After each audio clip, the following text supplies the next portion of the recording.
Welcome to the Downtown, brought to you by Arlington Citizen Media.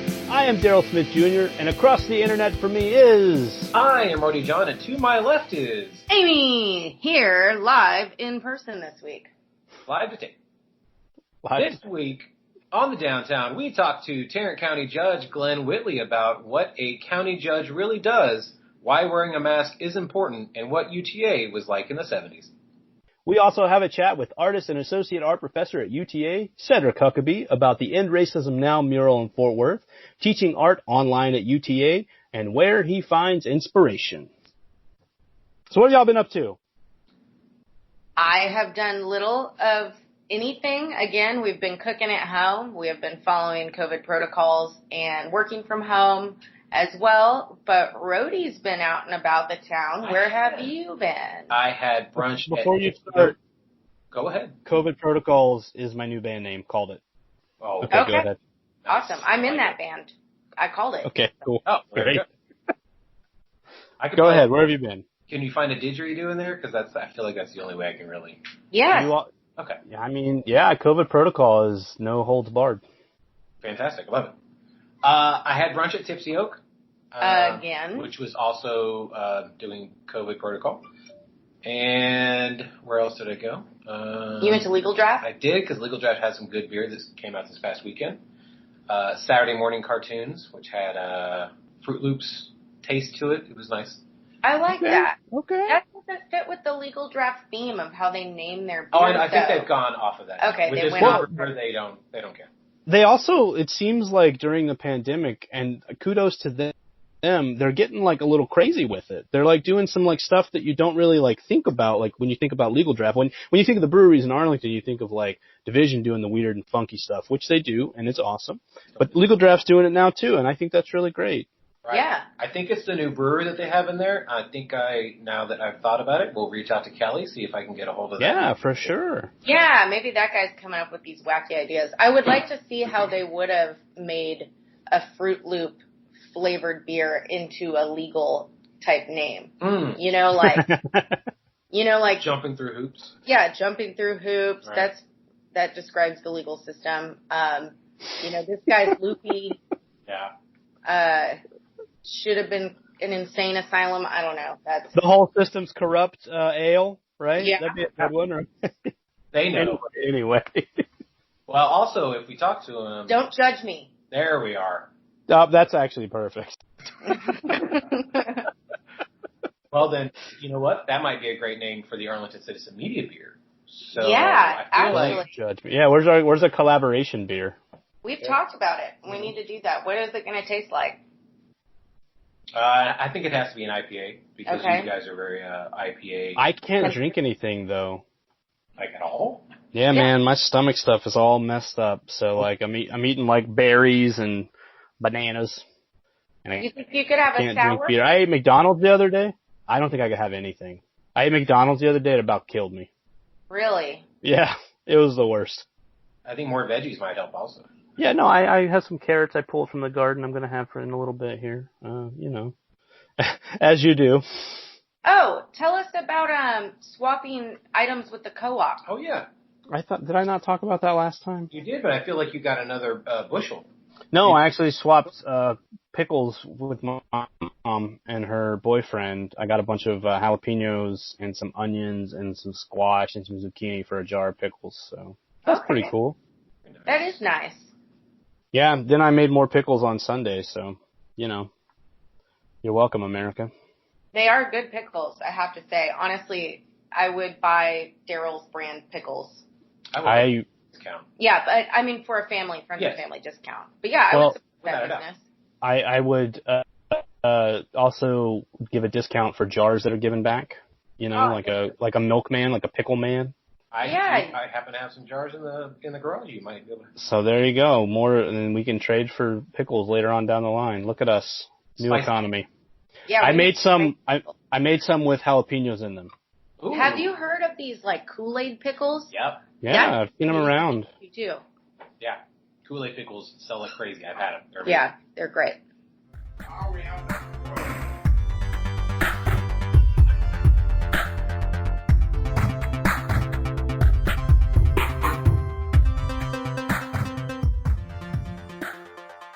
here with Tarrant County Judge Glen Whitley. How are you today, sir? Doing very good. How are you? Doing well. So for those that don't know, what exactly are the responsibilities of being the judge for Tarrant County? Well, that could take a couple hours to explain, but what I would say is it's not what typically people think of as the role of a judge. It is much closer to being like the mayor of a city.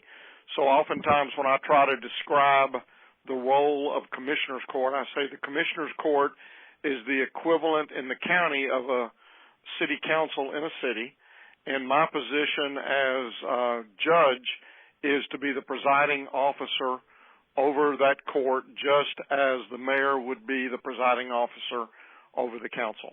Well, so then, what exactly would be the role of the mayors and the city council compared to your role?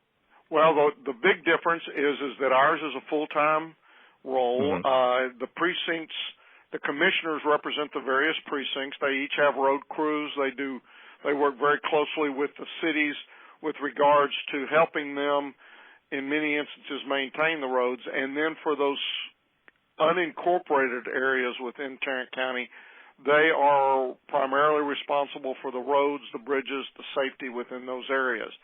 As county judge, I'm basically one of the, I represent the county on many boards, the COG board, the Regional Transportation Council, things along that type lines, and do a lot of collaboration with the mayors of the cities. We have 41 different cities that have some portion of their city limits within Tarrant County.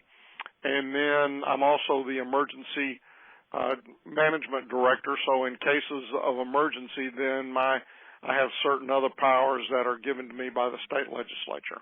Okay, very nice. Before, you weren't really requiring people to wear masks, and obviously now we are with the numbers, increasing the way they are. What should people know about the benefits of wearing a mask? First off, you'll hear a lot of differences of opinion in that regard, and I've been asked, somebody will say, well, look at this study or look at that study, and what I normally can tell by what they're saying is whether they're listening to CNN, Fox News, or MSNBC. Right. And so what I have said to people is I know there are experts about everything all over the country. And what I try to do is listen to folks who I know in this area and who I respect, whether it be doctors, whether it be CEOs of hospitals, public health. I seek advice and listen to the advice that they're giving me because the ones I'm talking to are not paid for their advice. And, basically they're giving that after years and years and years of practice and study, and those are the folks who I really want to listen to and then balance what they say against maybe what the other side of a particular decision would be. And then with that, I'll then go and talk with the mayors and with the, whether it be just the mayors or just the hospital execs or whomever, and try to reach consensus on how we should move forward. Okay, that makes sense. So what is Tarrant County's strategy for the pandemic moving forward? What I would say is, again, from the very beginning, we have asked, we have strongly recommended, we pleaded with people to wear masks, to not much avail, to be very honest. And so about a week before the governor issued his order, the governor basically indicated that as a county judge that I could do an order that required businesses to do certain things. And that was basically, and then I could determine the minimum things they needed to do. And so by that, I was able to require a business or any entity that was open to the public or had multiple employees, I could require them to require those folks to have to wear masks, and if they didn't, then they could be fined.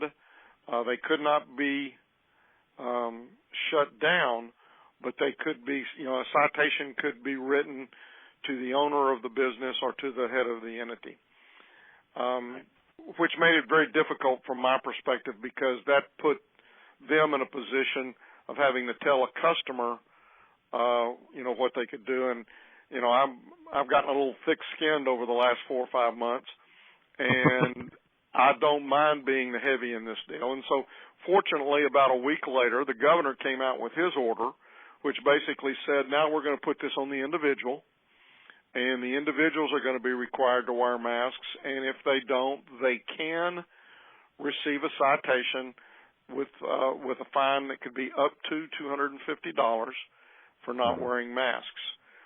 I will tell you from the very beginning, when we closed down businesses, when we did different things, what we always told, and again, this is after conversations with these cities, what we all decided is we weren't doing this to be able to write citations, right, or to even put people into jail. We were doing it so that if somebody got real belligerent, or if somebody really wanted to get in the face of law enforcement, or do something like spit on a counter, or pitch a little fit in the grocery store, that the police could come out, or the code enforcement could come out, and if the person just wanted to continue to demonstrate that kind of behavior, they could write them a citation.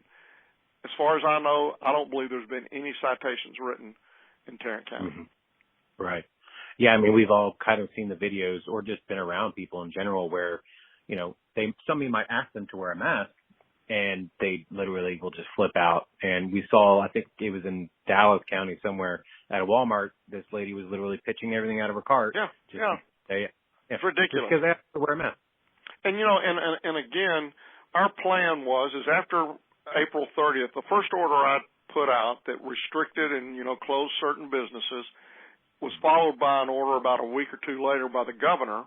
And then at April 30th, the governor began to loosen things up and open things back up again.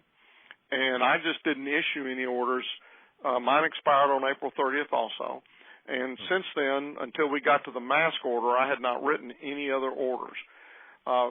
Because I really wanted the businesses to have a chance to work, because we can maybe pretty clearly identify the positive cases and the deaths and the number of people in the hospital as a result of COVID-19, but we can't as easily identify what the financial closing businesses and the financial burden that places, the mental and the just the physical devastation it places on a family from a financial standpoint. We saw child abuse go up. We saw murders of children. We saw, I've talked to a safe haven. We've seen great increases in domestic violence.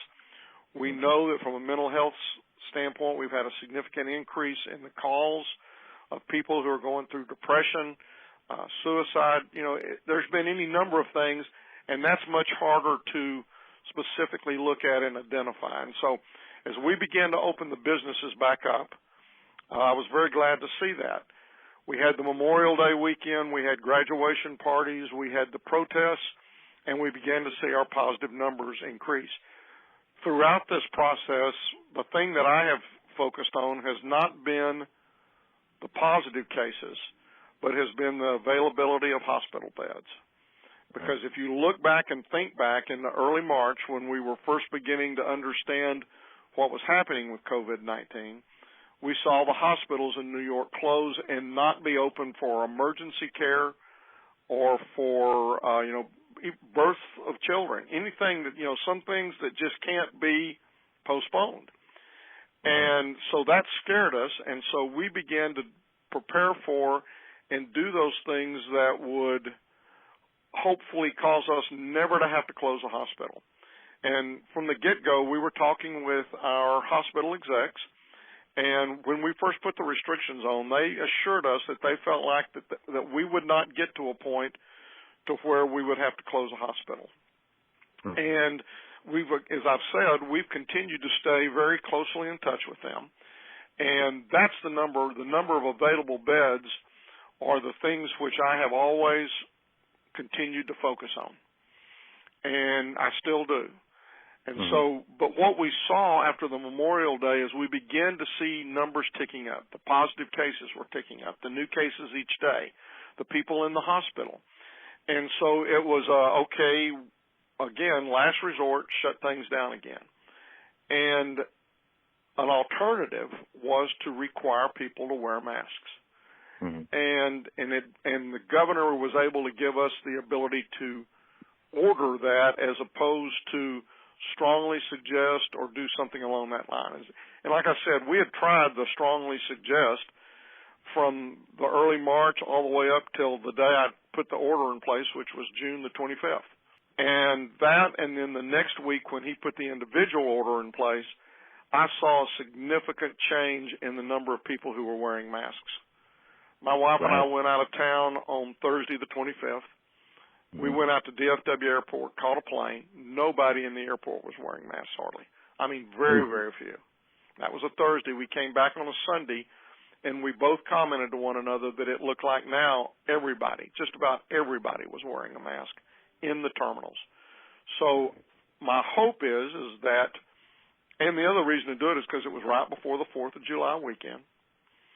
So my hope is that will help us, and we won't know for a couple of weeks, to begin to flatten out those significant increases that we've seen in positive cases and I'm not going to call them significant increases in hospitalization, but those numbers have been ticking up. Yesterday we had in Tarrant County 631 COVID-19 patients in the hospital.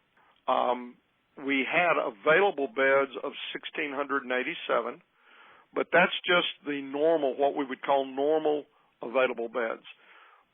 There's surge beds that we've talked about with the CEOs from the very beginning, and in Tarrant County, we have somewhere between 2,000 and 2,300 what we'll call surge beds. And so if we put those surge beds in there too, then we would be looking, yesterday we would have been looking at about 4,000 available beds with 631 people in the hospital. And remember, Tarrant County right now is the only county that still is allowed to do elective surgeries. So we've still got probably, I would guess anywhere from 500 to, 600 beds that would open up if we eliminated elective surgeries. Wow. So I think we've still got, if you just looked at 4,000, with there only being 631 in the hospital right now, I still feel very good. The CEOs still feel very good about our ability to keep things open. Right. Well, that kind of leads me to my next question. Should we expect another lockdown? I hope not. And again, I hope that by people wearing the masks that we'll begin to see a flattening out of that. Again, we've got to watch available beds because we know that there's been a lot of positive cases. And in Tarrant County, as of today, we've had almost 15,600 positive cases. And I think that we've probably had more than that, but again, the testing has been problematic. We're in the process right now of communicating. The National Guard is pulling out this Sunday, will be the last day that they're doing testing. And so we're in the process right now of trying to have 2 or 3 providers coming in next week to continue to do testing and to do even more testing. The labs are beginning to back up again, and that's a concern. And so what we're looking for are those companies who may be able to do a turnkey. We take the sample, they've got their own labs, and therefore they're not waiting on a Quest or a LabCorp or somebody like that, and then be able to get the results back to us. And that's our mission and our goal for the next week or so. Right. So I know I've gotten blood work done, and it's shown that I was COVID free. I've never had it at any point. And then I know also that there's the nose swabs, but I've been hearing that the nose swabs are going away, and there's less abrasive, I guess some would probably say, test that is going to come out. Do you know anything about that, or? Well, I'll tell you, I've learned more about it. I'm a CPA. Okay. Which also surprises everybody because they say, wait a minute, you're a judge. And go back to the very beginning of our conversation. Yeah. That's just what the state of Texas has decided to call the presiding officer. I'm a CPA, so I know very little about lab work, but I've learned an awful lot about lab work in the last 4 or 5 months. There's what they call an antibody test. Right, which I think is the one I took. Go ahead. No, I was going to say, I think that's the one I took with my blood test. And what that tells you is whether you have had a coronavirus. Now, the issue is, first off, remember that there's probably about 8 or 9 strains of the coronavirus. Mm-hmm. COVID-19 is just the most recent, and it's the one they don't have a vaccine for yet, and they don't know a whole lot about it. You've heard the Abbott, ID Now tests, and those were an antibody test. And if you're positive, then you're positive. But if you're negative, there's about a 20% chance that you really may be positive. The other test that they talk about is a PCR test, and that's the one where it started out, they did the nose swab, but they stuck it pretty deep up in there. That's what I've heard, yes. And now they're talking about a swab, a swab test still in the nose, but it's not anywhere near as deep, and those are what they call PCR tests, and those are what they call the gold standard. That may not be what you wanted to hear, but that's kind of what we've been told, and that's what we kind of look at. We try to do mostly the PCR, but there are instances where they'll do the antibodies, and again, if they come back and they say you're positive, you're positive. Right. So a lot of times, if someone's getting ready to be admitted to the hospital, they're going to do a test, and if it comes back, they can get those antibody tests done in about 15 minutes. The other ones the PCR tests may take as long as 6-7 hours before they can get the results back. So it's a combination, but we're trying to, as we begin to be responsible for the tests after Sunday, then we're going to be pushing for mostly the PCR tests. Makes sense. So you're also a past chairman of the Regional Transportation Council and a graduate of UTA. With Arlington being the biggest city without mass transit, what do you believe the city can do in the future to try to kind of alleviate the pressure? Well, first off, I work a lot with Jeff Williams, and Jeff has done a tremendous job of trying to look at alternatives to mass transit.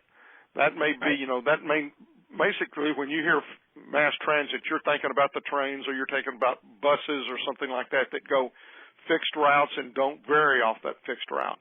I think that in the near future, and we're seeing it now, you're going to begin to have more on demand because, one of the things that's difficult, especially for our older adults, is walking 2 or 3 blocks may just be impossible. And so they need something that takes them basically from door to door, or at least from door to, a mass system that then once they get to the end of that mass system, they've got someone else to pick them up and take them on to wherever they're going. Right. And Jeff and Arlington have been, I think, very future looking into what they can do to provide that kind of service for their citizens, and not so much just you got to get a bus, but you got to get to the bus before you can get on it. Right. They have the VIA transportation has been doing very well. And then if I read correctly, I believe there's a grant for the future. There's going to be self-driving kind of pods that will take. I'm gonna, I'd be willing to get in. I'm willing to get into a car that does that. I'm still having a little problem with these. It's the Jetsons. The only problem is in the Jetsons, I was thinking that I could drive this thing that's in the air. But now they're really beginning to say, if you look back at the Jetsons, they weren't driving those cars that Judy and whoever would get into. And, it scares me to think that I'm going to be up in the air with something that if they decide for whatever reason it forgets something, that I'm going to be on the ground pretty quick. With no control whatsoever either. That's right. But, things are changing. I mean, it's amazing how quickly technology is changing, as is everything because of technology. We have a new med school going on over here, and Dr. Flynn is the head of that med school, and he said, when I graduated, the knowledge of medicine was doubling, and I think he said about every 7-8 years. He said now it's doubling about every 75 days. Yeah, without a doubt. It's just amazing to me. I'm curious how we're going to be in the next 5 years, let alone the next 10 years where it comes to technology. So. Oh, yeah. I mean, to think that that the iPhone that we have, which is so much more powerful than the computers that took our astronauts to the moon, and and those things have been around for less than 10 years, or just right on 10 years, I guess. Oh, you're right. So, doorbell went off, and of course the dog had to go crazy. That's right, Gee.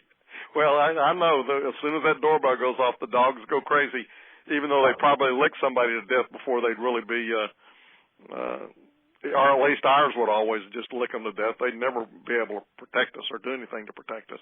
Russell Nixon, she's nothing but energy, but she wants all the attention. So we have a segment on the show called the Tournament of Toppings. We're trying to find the best pizza in Arlington. As a UTA graduate, you may not have, I don't know the last time you had pizza here, but what was your favorite pizza places here in Arlington? It's hard for me to remember that. I've had, I had pizza, and it's a place down on, Jefferson, that shows you I grew up in Grand Prairie, on Abrams, and it's right just west of the sub courthouse there, and I'm trying to remember the name of it. Old School? It may be that. Yeah, it's in a house? Yes. Yes, sir. Yeah, that's Old School. Yep. Yeah. So I enjoyed and UTA is another place. You want to talk about things that have changed. Of course, I was there a few years ago, but I've told many people that if they were to have set me down in the student union building, and had blindfolded me and then took it off, I'd never have been able to guess where I was. They've done tremendous things out there. Right. And I know that their new president's going to do a great job. Spagnola did a great job. I thought Kabari did a tremendous job too. It's just, they've been very fortunate to have had some great people, and I'm very excited about their new president, and I think the job that he's going to do out there. Right. From what I could tell, they've had very forward-thinking presidents that come in and don't just, okay, well, what have we done in the past? Let's keep doing that. They want to keep moving forward in the future and making, the past president made a very good choices, making science a very pivotal part of the entire university. And so when I think, especially with the diversity, I believe UTA is the most diverse school in Texas. I could be wrong, but I think it may very well be the most diverse school in the country. They do a tremendous job of that. They graduate folks with very low debt. They just done tremendous. When I went, which was in the early 70s, it was primarily engineering. But now their business school is well known. They've got good education, good nursing. But that engineering, they have taken it and they use it to partner with other universities and with other businesses to really begin to look at what technology can do to help that. They're kind of a undiscovered in my mind gem, and we really don't give them near as much credit as we should for what they've done and some of the things that they can do on that campus. Oh, you're exactly right. That's just another thing where, like you said, you were there in the 70s, and it's not even close to the same school as it is now. And heck, you could walk across Cooper at that point in time. That's true. You didn't need the sky bridge. That's right. That's exactly right. You can't do that anymore. Yeah, no. My dad grew up in Grand Prairie too, so he would tell me that people from Grand Prairie would come over, and then Cooper was basically the drag. You would just drive up and down on the weekends. That's right. So that's exactly right. Yeah. I don't know, where did he live in Grand Prairie? Oh, goodness. I know he graduated from, I think he was Grand Prairie. Be careful. Don't you call it North. It was Grand Prairie High. Yeah, I was about to say, because it was just Grand Prairie High. Now there's a North and a South. No, there's still a Grand Prairie High, and there's a South Grand Prairie High, because my junior year was when they opened up South Grand Prairie, and we were all given the choice of whether we wanted to move out to South Grand Prairie, and I chose to stay at Grand Prairie. My brother and sister ultimately graduated from South, and both of them actually taught in South Grand Prairie. Oh, very nice. Now, when did your father graduate? That's a good question. He was born in 54, so... He was 2 years behind me. I was born in okay. 52, and so do you have any idea where they lived in Grand Prairie? Oh, it was off of, I'm blanking right now. But I don't was remember. your dad's name John also? No, it was Richard. Richard Rick. Clegg. Yes, sir. That name sounds very familiar. You don't ever know whether he was in an organization called DeMolay, do you? I don't think he was. I mean, I remember him telling any stories about it. I'll ask him, obviously, after this. No. That was a big organization. My dad was one of the chapter dads, and I was very active in it. And we, it was a pretty good sized organization at that point in time. It, like many youth organizations, have kind of declined over the years. But so I bet he must have lived out. Well, I don't know. We lived in what we call the Inglewood edition out on Cobra Drive.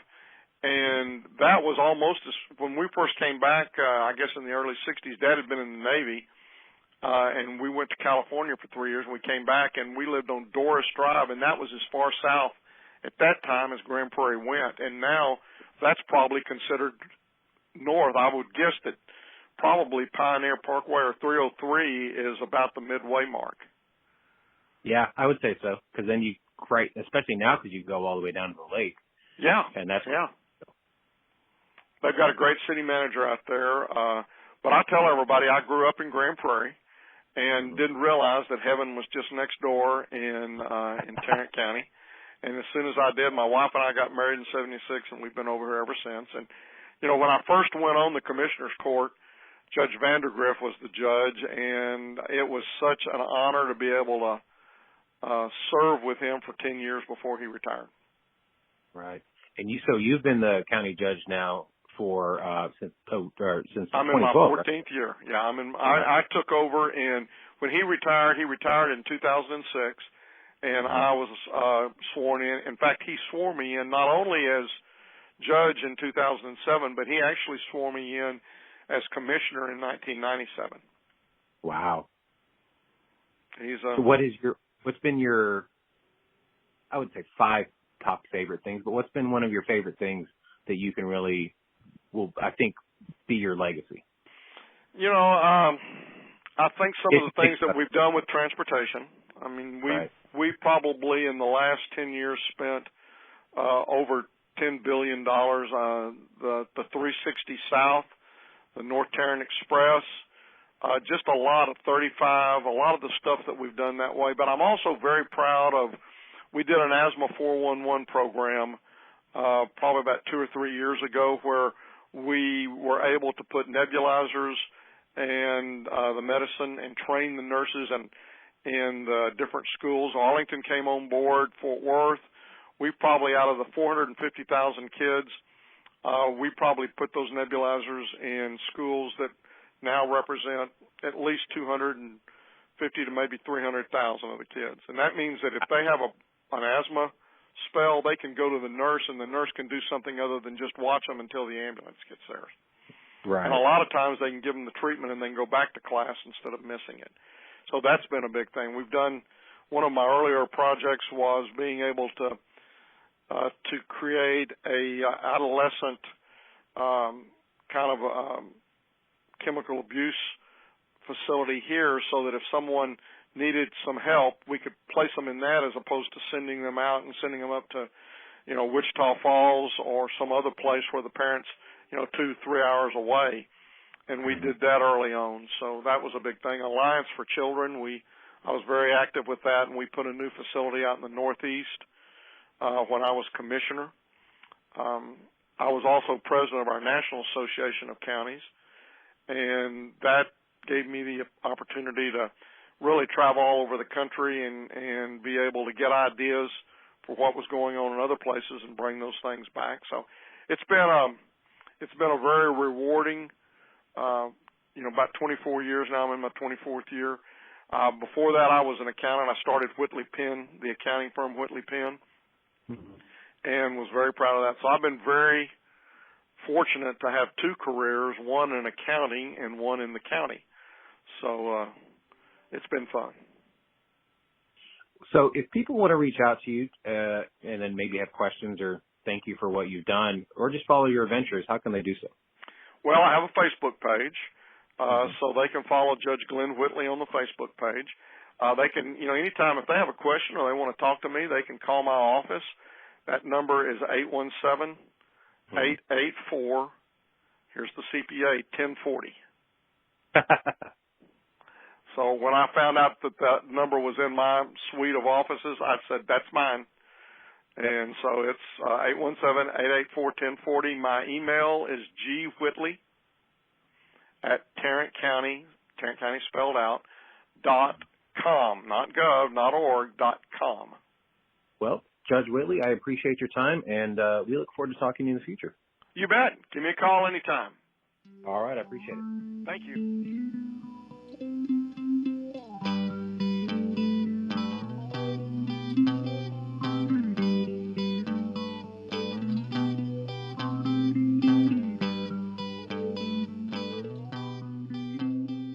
I am here with Sedrick Huckaby. How are you today, sir? I am okay. So yourself and your wife helped with the End Racism Now mural that is in Fort Worth. How did that come together, and do you think we could see the same thing here in Arlington? So there was a lady named Deborah Peoples, and the project is her brainchild. She got together the permit to do it, and got together all the rights for the street and et cetera, and she needed some artists to lead the actual mural, the process and the project of painting it and designing it. And my wife and I were excited about it, so we partnered with her to do that. And so yeah, like I think it would be great to have one in Arlington as well. Right. Yeah, as some people may know, you are also an associate art professor at UTA. So, I think even more on the campus would be great. But, with Abrams being under construction like it is, I think that might be the most ideal place, other than obviously Cooper would make a much bigger, a voice heard. But I do think here in Arlington, if we had an End Racism Now mural of some sort, I think it would put out a very good message for the city. I think it'd be very cool. And I've been working with some of the, I'm working with now some of my students, my advanced students, to kind of just teach them how to do this and how to kind of do projects like this. Right. And so hopefully Arlington will have its own little group that can not only do Arlington but deal with other places as well. Right. So, as we mentioned, you are an associate art professor at UTA. How did the end of the semester go with the whole pandemic, and then what can students look forward to next year? So, probably like every other school, we had to switch from being in class to doing classes online. And, it had to happen rather suddenly. And so we had about a week to start to make adjustments, and then to figure out how we could adjust our classes to become online classes. The good thing is that we had been with the students already for half the semester. And so they had a lot of time just like working with them directly on their projects, getting them started. It was a matter of finishing up those, the class, through online methods. And so each teacher adopted methods of dealing with their classes that would work for each type of class. So that's how we did it. And we started to use things like Zoom and Teams to have class meetings and to see the students' work and to critique the students' work. And for me, although I didn't have the privilege of being there in person with every student to look at their work and to deal with it like the actual work and the actual student, one of the benefits that I was able to have is to be able to, on our critiques, to invite a lot of people into the critiques, like guests and former students that would not have been able to be in our regular critiques, so that they can get a more dynamic critique situation for their work. Right. Have you thought of doing something where everybody works on something together, like in a collaborative type sense? Have I thought about that? But yeah, like just as the students together as a school project or whatever. During the class time, we didn't do anything like that. We kind of stuck to the curriculum. But right now, you know, these murals. Last semester was the first semester of UTA started a mural painting class. And so last semester was the first semester that we've done that, and it was a very exciting thing. Although the COVID kind of, you know, that really challenged that at the end. But the ideal of painting these kind of street murals and different things like that would, you know, that definitely appeals to what we're doing, especially thinking about the mural painting class that we have. Right. So you're also an artist, obviously. I mean, you're an art professor. You're not just a teacher. You're an artist as well. And you've had exhibits of your work all over the country. And you are in museums, you know, here in the Metroplex and also up in Minnesota. So where do you still find inspiration? Well, inspiration comes from all over, all aspects of life. I'm inspired by people. I'm inspired by possibilities of, you know, just opportunities to express and to comment on life. I'm inspired by my faith. I'm inspired by just everything, really. So inspiration is not an issue. Is not as much of an issue as time, because you only have so much time in a day. Right. Yeah, because, I mean, as some people may have noticed, your artwork has gotten bigger as you've gone on. What size, do you have a limit as to how big your pieces are going to get, or do you just, as they come, they have to get bigger? Well, it's the art the art that I'm thinking of creating, the idea dictates the size. Right. So, you know, it could be some itty bitty paintings that I do, stamp size paintings, if that works best for that idea, or they could be a lot larger if that works best for that idea. So, for instance, one of the things I'm into now is not just like physical paintings or drawings, but I'm into projects that might incorporate painting and drawing. And, you know, in terms of size and scale, one of the projects that I'm working on, it's an entire house and a property that is 1.9 acres. And it's about making that whole house and that 1.9 acres an artistic project that is interior and exterior, an interior and exterior project that runs over time. And it starts off with my work, but as time goes along, I invite other people in to join along. And so, you know, in terms of size, that's pretty big. Yeah, I'd say so. I was going to say, what are you working on next? But I mean, if you want to talk more about the house, like what do we have? I mean, obviously you can't rush art by any stretch of the imagination, but do we have somewhat of a timetable as to when people can start viewing it, or maybe even start working on it with you? You know, I'm working on that idea now, but there's a number of things that I'm working on simultaneously. And one of them is a body of work that so far, you know, it had two different names. And I think the name that is ruling out at this point is Our Lamentations. And it's a series of paintings with funerary T-shirts. And I've been working on it for probably about maybe at least a year or so. And it's just about really depth in the African American community, and it covers that subject from a rounded perspective. But the funerary T-shirt is a T-shirt that it's a rather new tradition where people wear T-shirts to the funeral or to the wake, and the T-shirt has the image of the deceased person on it, and then, you know, it has wording across it usually positive words. And I think it probably started more in an urban setting, but it has caught on to include the larger diaspora and different people. It's not just an African American tradition now. It's a number of different people who will have this tradition.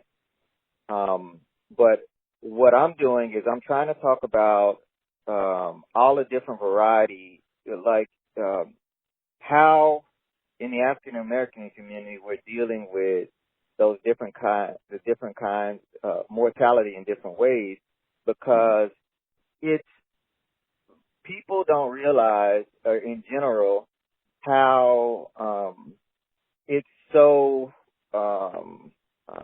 it's such a major issue in the community, because so many things are causing death in the African American community. It's like healthcare issues, just like when we watched in the COVID situation, how the African American community were a larger part of that community. Right. And what people don't realize is they were a larger part of that community is because the reason they were a larger part is because before the pandemic, there were all kinds of issues in terms of healthcare that was affecting the African American community. And so when the COVID hit, it just highlighted that. And you know, I'm looking at police brutality. I'm looking at black on black crime. I'm looking at and fatalities. I'm looking at really infant mortality rates, which in the African American community, again, is greater in that community than other communities. And so I want to make this a conversation. And so I'm making a body of work about it. No, that's beautiful. I very much look forward to seeing how that turns out. So we have a segment on this show. We call it the Tournament of Toppings. We like to find the best pizza in Arlington. What is your favorite pizza place in Arlington? Pizza place? Yes, sir. See, I used to love this pizza place, and you know, I hate to say, but I don't remember the name of it. It's on Cooper, and it's Cooper, and it's right across from a high school. So Niza Pizza. Is that what it is? Yes, sir. Yeah, right. So it's right across from Arlington High in the same parking lot. Japanese. Well, that's the one. Yes, sir. Oh, yeah. Niza Pizza is very good. So if people wanted to see more of your work and then follow your adventures on social media, how can they do so? I have a website, and it's huckabystudios.com. And I have a gallery in Dallas that I show with, and that is Valley House Gallery. So you can go to their website, valleyhousegallery.com. And there is, I started showing at a gallery in LA called Philip Martin Gallery. And you can look up that gallery and see work. And I think with those three things, we also have things that, like from the website, you can connect to other ways, and I think we put up like a lot of things that are going on recently or currently, and I don't necessarily do it. I get, you know, my assistant helps to update and my wife sort of updates the social media stuff. So I'm not the expert at that, but if you go on the website, you'll find a way to see what's currently going on, and then some of the galleries can show you work as well. Very nice. Well, Sedrick, I appreciate your time, and we look forward to talking to you again. All right. Thank you.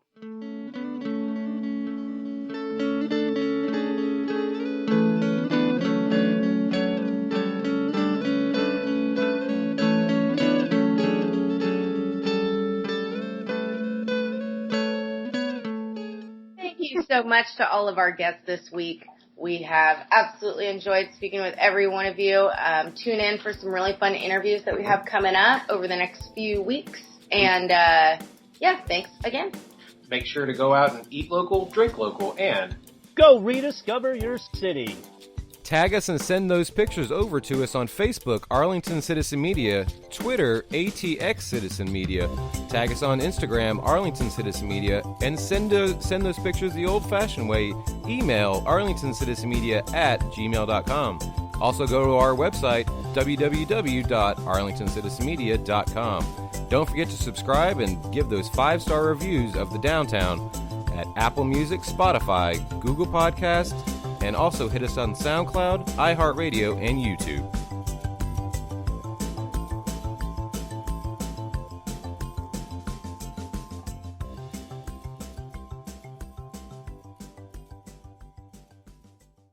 Does she have worms?